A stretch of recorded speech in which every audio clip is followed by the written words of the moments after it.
Capítulo 11. Maneras de sacrificios que hacían.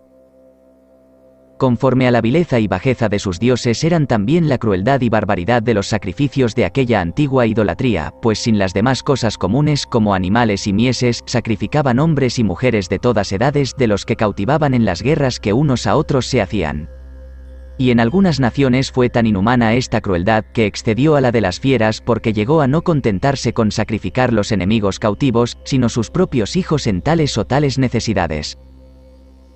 La manera de este sacrificio de hombres y mujeres, muchachos y niños, era que vivos les abrían por los pechos y sacaban el corazón con los pulmones, y con la sangre de ellos, antes que se enfriase, rociaban el ídolo que tal sacrificio mandaba hacer, y luego, en los mismos pulmones y corazón, miraban sus agüeros para ver si el sacrificio había sido acepto o no, y, que lo hubiese sido o no, quemaban, en ofrenda para el ídolo, el corazón y los pulmones hasta consumirlos, y comían al indio sacrificado con grandísimo gusto y sabor y no menos fiesta y regocijo, aunque fuese su propio hijo. El padre Blas Valera, según que en muchas partes de sus papeles rotos parece, llevaba la misma intención que nosotros en muchas cosas de las que escribía, que era dividir los tiempos, las edades y las provincias para que se entendieran mejor las costumbres que cada nación tenía, y así, en uno de sus cuadernos destrozados dice lo que sigue, y habla de presente, porque entre aquellas gentes se usa hoy aquella inhumanidad. Los que viven en los Antis comen carne humana, son más fieros que tigres. No tienen Dios ni ley, ni saben qué cosa es virtud. Tampoco tienen ídolos ni semejanza de ellos. Adoran al demonio cuando se les representa en figura de algún animal o de alguna serpiente y les habla.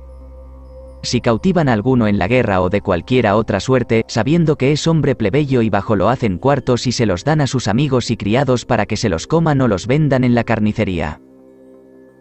Pero si es hombre noble, se juntan los más principales con sus mujeres e hijos, y como ministros del diablo le desnudan, y vivo le atan a un palo, y con cuchillos y navajas de pedernal le cortan a pedazos, no desmembrándole, sino quitándole la carne de las partes donde hay más cantidad de ella, de las pantorrillas, muslos y asentaderas y molledos de los brazos, y con la sangre se rocían los varones y las mujeres e hijos, y entre todos comen la carne muy aprisa sin dejarla bien cocer ni asar ni aun mascar. Trágansela a bocados, de manera que el pobre paciente se ve vivo comido de otros y enterrado en sus vientres. Las mujeres, más crueles que los varones, untan los pezones de sus pechos con la sangre del desdichado para que sus hijuelos la mamen y beban en la leche. Todo esto hacen en lugar de sacrificio con gran regocijo y alegría, hasta que el hombre acaba de morir. Entonces acaban de comer sus carnes con todo lo de dentro, ya no por vía de fiesta ni deleite como hasta allí, sino por cosa de grandísima deidad, porque de allí adelante las tienen en suma veneración, y así las comen por cosa sagrada. Si al tiempo que atormentaban al triste hizo alguna señal de sentimiento con el rostro o con el cuerpo o dio algún gemido o suspiro, hacen pedazos sus huesos después de haberle comido las carnes, asadura y tripas, y con mucho menosprecio los echan en el campo o en el río. Pero si en los tormentos se mostró fuerte, constante y feroz, habiéndole comido las carnes con todo lo interior, secan los huesos con sus nervios al sol y los ponen en lo alto de los cerros y los tienen y adoran por dioses y les ofrecen sacrificios. Estos son los ídolos de aquellas fieras porque no llegó el imperio de los incas a ellos ni hasta ahora ha llegado el de los españoles, y así están hoy día. Esta generación de hombres tan terribles y crueles salió de la región mexicana y pobló la de Panamá y la del Darién y todas aquellas grandes montañas que van hasta el Nuevo Reino de Granada y por la otra parte hasta Santa Marta. Todo esto es del padre Blas Valera, el cual, contando diabluras y con mayor encarecimiento, nos ayuda a decir lo que entonces había en aquella primera edad y al presente hay. Otros indios hubo no tan crueles en sus sacrificios, que aunque en ellos mezclaban sangre humana no era con muerte de alguno, sino sacada por sangría de brazos o piernas, según la solemnidad del sacrificio, y para los más solemnes la sacaban del nacimiento de las narices a la junta de las cejas, y esta sangría fue ordinaria entre los indios del Perú, aun después de los incas, así para sus sacrificios, particularmente uno, como adelante diremos, como para sus enfermedades cuando eran con mucho dolor de cabeza. Otros sacrificios tuvieron los indios todos en común, que los que arriba hemos dicho se usaban en unas provincias y naciones y en otras no, mas los que usaron en general fueron de animales como carneros, ovejas, corderos, conejos, perdices y otras aves, sebo y la hierba que tanto estiman llamada cuca, el maíz y otras semillas y legumbres y madera olorosa y cosas semejantes, según las tenían de cosecha y según que cada nación entendía que sería sacrificio más agradable a sus dioses conforme a la naturaleza de ellos. Principalmente si sus dioses eran aves o animales, carniceros o no, que a cada uno de ellos ofrecían lo que les veían comer más ordinario y lo que parecía les era más sabroso al gusto. Y esto baste para lo que en materia de sacrificios se puede decir de aquella antigua gentilidad. Capítulo 12. La vivienda y gobierno de los antiguos y las cosas que comían. En la manera de sus habitaciones y pueblos tenían aquellos gentiles la misma barbaridad que en sus dioses y sacrificios. Los más políticos tenían sus pueblos poblados sin plaza ni orden de calles ni de casas, sino como un recogedero de bestias. Otros, por causa de las guerras que unos a otros se hacían, poblaban en riscos y peñas altas, a manera de fortaleza, donde fuesen menos ofendidos de sus enemigos. Otros en chozas derramadas por los campos, valles y quebradas, cada uno como acertaba a tener la comodidad de su comida y morada. Otros vivían en cuevas debajo de tierra, en resquicios de peñas, en huecos de árboles, cada uno como acertaba a hallar hecha la casa, porque ellos no fueron para hacerla. Y de estos hay todavía algunos, como son los del Cabo de Passau y los chiriguanas y otras naciones que no conquistaron los reyes incas, los cuales se están hoy en aquella rusticidad antigua, y estos tales son los peores de reducir, así al servicio de los españoles como a la religión cristiana, que como jamás tuvieron doctrina son irracionales y apenas tienen lengua para entenderse unos con otros dentro en su misma nación, y así viven como animales de diferentes especies, sin juntarse ni comunicarse ni tratarse sino a sus solas. En aquellos pueblos y habitaciones gobernaba el que se atrevía y tenía ánimo para mandar a los demás, y luego que señoreaba trataba a los vasallos con tiranía y crueldad, sirviéndose de ellos como de esclavos, usando de sus mujeres e hijas a toda su voluntad, haciéndose guerra unos a otros. En unas provincias desollaban los cautivos y con los pellejos cubrían sus cajas de tambor para amedrentar sus enemigos porque decían que, en oyendo los pellejos de sus parientes, luego huían. Vivían en latrocinios, robos, muertes, incendios de pueblos, y de esta manera se fueron haciendo muchos señores y reyecillos, entre los cuales hubo algunos buenos que trataban bien a los suyos y los mantenían en paz y justicia. A estos tales por su bondad y nobleza, los indios con simplicidad los adoraron por dioses, viendo que eran diferentes y contrarios de la otra multitud de tiranos. En otras partes vivían sin señores que los mandasen ni gobernasen, ni ellos supieron hacer república de suyo para dar orden y concierto en su vivir. Vivían como ovejas en toda simplicidad, sin hacerse mal ni bien, y esto era más por su ignorancia y falta de malicia que por sobra de virtud. En la manera de vestirse y cubrir sus carnes fueron en muchas provincias los indios tan simples y torpes que causa risa el traje de ellos. En otras fueron en su comer y manjares tan fieros y bárbaros que pone admiración tanta fiereza, y en otras muchas regiones muy largas tuvieron lo uno y lo otro juntamente. En las tierras calientes, por ser más fértiles, sembraban poco o nada, manteníanse de hierbas y raíces y fruta silvestre y otras legumbres que la tierra daba de suyo, o con poco beneficio de los naturales que, como todos ellos no pretendían más que el sustento de la vida natural, se contentaban con poco. En muchas provincias fueron amicísimos de carne humana y tan golosos que antes que acabéis de morir el indio que mataban le bebían la sangre por la herida que le habían dado, y lo mismo hacían cuando lo iban descuartizando, que chupaban la sangre y se lamían las manos porque no se perdiese gota de ella. Tuvieron carnicerías públicas de carne humana, de las tripas hacían morcillas y longanizas, hinchándolas de carne por no perderlas. Pedro de Cieza, capítulo 26, dice lo mismo y lo vio por sus ojos. Creció tanto esta pasión que llegó a no perdonar los hijos propios habido en mujeres extranjeras de las que cautivaban y prendían en las guerras, las cuales tomaban por mancebas, y los hijos que en ellas habían los criaban con mucho regalo hasta los 12 o 13 años, y luego se los comían, y a las madres tras ellos cuando ya no eran para parir. Hacían más que a muchos indios de los que cautivaban les reservaban la vida y les daban mujeres de su nación, quiero decir de la nación de los vencedores, y los hijos que habían los criaban como a los suyos y, viéndolos ya mozuelos, se los comían, de manera que hacían seminario de muchachos para comérselos, y no los perdonaban ni por el parentesco ni por la crianza, que aun en diversos y contrarios animales suelen causar amor, como podríamos decir de algunos que hemos visto y de otros que hemos oído.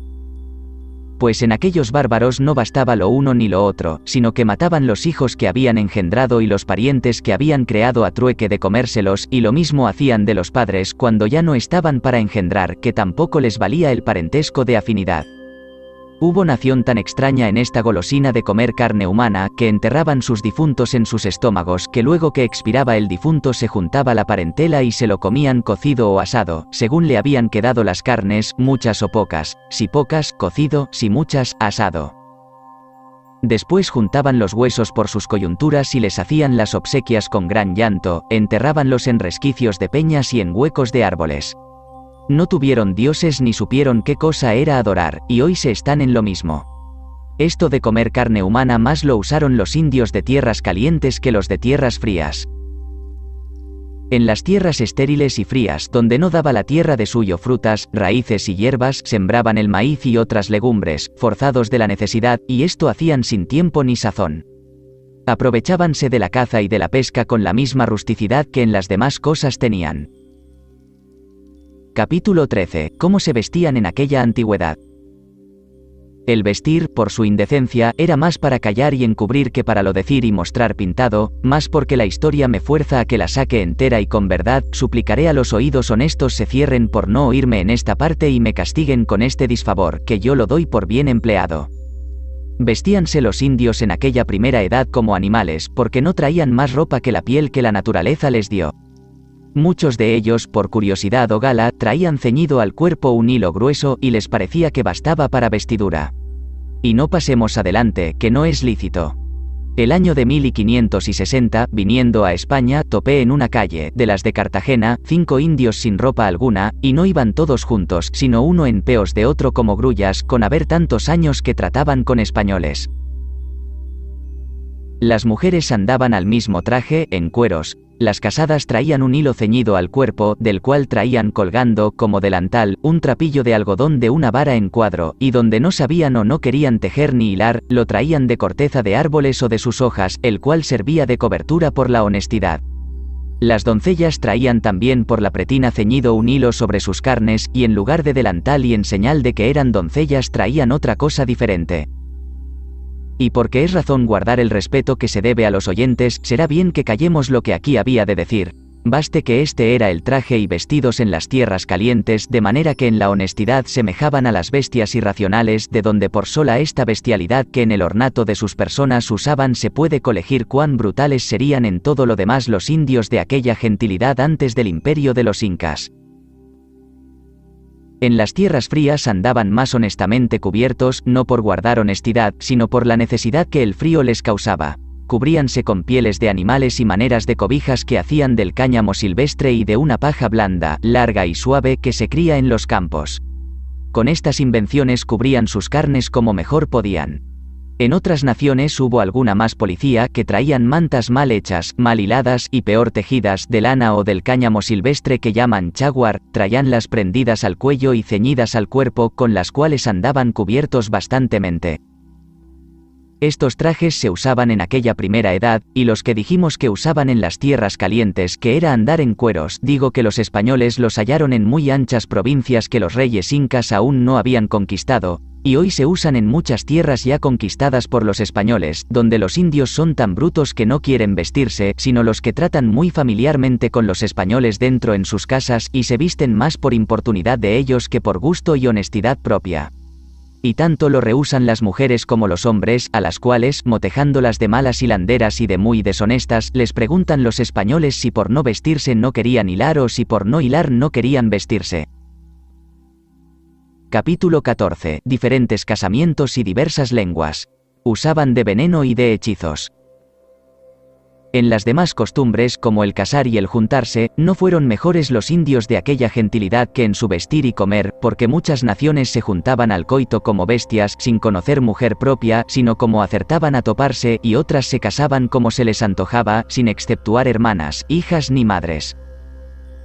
En otras guardaban las madres y no más. En otras provincias era lícito y aún loable ser las mozas cuán deshonestas y perdidas quisiesen, y las más disolutas tenían cierto su casamiento, que el haberlo sido se tenía entre ellos por mayor calidad. A los menos las mozas de aquella suerte eran tenidas por hacendosas, y de las honestas decían que por flojas no las había querido nadie. En otras provincias usaban lo contrario, que las madres guardaban las hijas con gran recato, y cuando concertaban de las casar las sacaban en público, y en presencia de los parientes que se habían hallado al otorgo, con sus propias manos las desfloraban mostrando a todos el testimonio de su buena guarda. En otras provincias corrompían la virgen que se había de casar los parientes más cercanos del novio y sus mayores amigos, y con esta condición concertaban el casamiento y así la recibía después el marido. Pedro de Cieza, capítulo 24, dice lo mismo. Hubo sodomitas en algunas provincias, aunque no muy al descubierto ni toda la nación en común, sino algunos particulares y en secreto. En algunas partes los tuvieron en sus templos porque les persuadía el demonio que sus dioses recibían mucho contento con ellos, y haríalo el traidor por quitar el velo de la vergüenza que aquellos gentiles tenían del delito y porque lo usaran todos en público y en común. También hubo hombres y mujeres que daban ponzoña, así para matar con ella de presto o de espacio como para sacar de juicio y atontar a los que querían, y para los zafier en sus rostros y cuerpos, que los dejaban remendados de blanco y negro y albarazados y tullidos de sus miembros. Cada provincia, cada nación, y en muchas partes cada pueblo, tenía su lengua por sí, diferente de sus vecinos. Los que se entendían en un lenguaje se tenían por parientes, y así eran amigos y confederados. Los que no se entendían, por la variedad de las lenguas, se tenían por enemigos y contrarios, y se hacían cruel guerra, hasta comerse unos a otros como si fueran brutos de diversas especies. Hubo también hechiceros y hechiceras, y este oficio más ordinario lo usaban las indias que los indios. Muchos lo ejercitaban solamente para tratar con el demonio en particular, para ganar reputación con la gente, dando y tomando respuestas de las cosas por venir, haciéndose grandes sacerdotes y sacerdotisas. Otras mujeres lo usaron para enhechizar más a hombres que a mujeres, o por envidia o por otra malquerencia, y hacían con los hechizos los mismos efectos que con el veneno. Y esto baste para lo que por ahora se puede decir de los indios de aquella edad primera y gentilidad antigua, remitiéndome, en lo que no se ha dicho tan cumplidamente como ello fue, a lo que cada uno quisiera imaginar y añadir a las cosas dichas, que, por mucho que alargue su imaginación, no llegará a imaginar cuán grandes fueron las torpezas de aquella gentilidad, en fin, como de gente que no tuvo otra guía ni maestro sino al demonio. Y así unos fueron en su vida, costumbres, dioses y sacrificios barbarísimos fuera de todo encarecimiento. Otros hubo simplicísimos en toda cosa, como animales mansos y aún más simples. Otros participaron del un extremo y del otro, como los veremos adelante en el discurso de nuestra historia, donde en particular diremos lo que en cada provincia y en cada nación había de las bestialidades arriba dichas. Capítulo 15. El origen de los incas reyes del Perú. Viviendo o muriendo aquellas gentes de la manera que hemos visto, permitió Dios nuestro Señor que de ellos mismos saliese un lucero del alba que en aquellas oscurísimas tinieblas les diese alguna noticia de la ley natural y de la urbanidad y respetos que los hombres debían tenerse unos a otros, y que los descendientes de aquel, procediendo de bien en mejor, cultivasen aquellas fieras y las convirtiesen en hombres, haciéndoles capaces de razón y de cualquiera buena doctrina, para que cuando ese mismo Dios, Sol de justicia, tuviese por bien de enviar la luz de sus divinos rayos a aquellos idólatras, los jaleis, no tan salvajes, sino más dóciles para recibir la fe católica y la enseñanza y doctrina de nuestra Santa Madre Iglesia Romana, como después acá lo han recibido, según se verá lo uno y lo otro en el discurso de esta historia, que por experiencia muy clara se ha notado cuánto más prontos y ágiles estaban para recibir el Evangelio los indios que los reyes incas sujetaron, gobernaron y enseñaron. Que no las demás naciones comarcanas donde aún no había llegado la enseñanza de los incas, muchas de las cuales se están hoy tan bárbaras y brutas como antes se estaban, con haber 71 años que los españoles entraron en el Perú. Y pues estamos a la puerta de este gran laberinto, será bien pasemos adelante a dar noticia de lo que en él había. Después de haber dado muchas trazas y tomado muchos caminos para entrar a dar cuenta del origen y principio de los incas reyes naturales que fueron del Perú, Me pareció que la mejor traza y el camino más fácil y llano era contar lo que en mis niñeces oí muchas veces a mi madre y a sus hermanos y tíos y a otros sus mayores acerca de este origen y principio, porque todo lo que por otras vías se dice de él viene a reducirse en lo mismo que nosotros diremos, y será mejor que se sepa por las propias palabras que los incas lo cuentan que no por las de otros autores extraños. Es así que, residiendo mi madre en el Cozco, su patria, venían a visitarla casi cada semana los pocos parientes y parientas que de las crueldades y tiranías de Atahualpa, como en su vida contaremos, escaparon, en las cuales visitas siempre sus más ordinarias pláticas eran tratar del origen de sus reyes, de la majestad de ellos, de la grandeza de su imperio, de sus conquistas y hazañas, del gobierno que en paz y en guerra tenían, de las leyes que tan en provecho y favor de sus vasallos ordenaban. En suma, no dejaban cosa de las prósperas que entre ellos hubiese acaecido que no la trajesen a cuenta. De las grandezas y prosperidades pasadas venían a las cosas presentes, lloraban sus reyes muertos, enajenado su imperio y acabada su república, etc. Estas y otras semejantes pláticas tenían los incas y payas en sus visitas, y con la memoria del bien perdido siempre acababan su conversación en lágrimas y llanto, diciendo, trocósenos el reinar en vasallaje, etc. En estas pláticas yo, como muchacho, entraba y salía muchas veces donde ellos estaban, y me holgaba de las oír, como huelgan los tales de oír fábulas. Pasando pues días, meses y años, siendo ya yo de 16 o 17 años, acaeció que, estando mis parientes un día en esta su conversación hablando de sus reyes y antiguallas, al más anciano de ellos, que era el que daba cuenta de ellas, le dije: Inca, tío, pues no hay escritura entre vosotros, ¿qué es lo que guarda la memoria de las cosas pasadas? ¿Qué noticia tenéis del origen y principio de nuestros reyes? Porque allá los españoles y las otras naciones, sus comarcanas, como tienen historias divinas y humanas, saben por ellas cuándo empezaron a reinar sus reyes y los ajenos y al trocarse unos imperios en otros, hasta saber cuántos 1000 años ha que Dios crió el cielo y la tierra, que todo esto y mucho más saben por sus libros. Empero vosotros, que carecéis de ellos, ¿qué memoria tenéis de vuestras antiguallas? ¿Quién fue el primero de nuestros incas? ¿Cómo se llamó? ¿Qué origen tuvo su linaje? ¿De qué manera empezó a reinar? ¿Con qué gente y armas conquistó este grande imperio? ¿Qué origen tuvieron nuestras hazañas? El Inca, como holgándose de haber oído las preguntas por el gusto que recibía de dar cuenta de ellas, se volvió a mí, que ya otras muchas veces le había oído, mas ninguna con la atención que entonces, y me dijo: Sobrino, yo te las diré de muy buena gana. A ti te conviene oírlas y guardarlas en el corazón, es frase de ellos por decir en la memoria. Sabrás que en los siglos antiguos toda esta región de tierra que ves eran unos grandes montes y breñales, y las gentes en aquellos tiempos vivían como fieras y animales brutos, sin religión ni policía, sin pueblo ni casa, sin cultivar ni sembrar la tierra, sin vestir ni cubrir sus carnes, porque no sabían labrar algodón ni lana para hacer de vestir. Vivían de 2 en 2 y de 3 en 3 como acertaban a juntarse en las cuevas y resquicios de peñas y cavernas de la tierra. Comían, como bestias, hierbas del campo y raíces de árboles y la fruta inculta que ellos daban de suyo y carne humana. Cubrían sus carnes con hojas y cortezas de árboles y pieles de animales, otros andaban en cueros. En suma, vivían como venados y salvajinas, y aun en las mujeres se habían como los brutos porque no supieron tenerlas propias y conocidas. Adviértase, porque no enfade el repetir tantas veces estas palabras, nuestro Padre el Sol, que era lenguaje de los incas y manera de veneración y acatamiento decirlas siempre que nombraban al sol, porque se preciaban descender de él, y al que no era inca no le era lícito tomarlas en la boca, que fuera blasfemia y lo apedrearan. Dijo el Inca: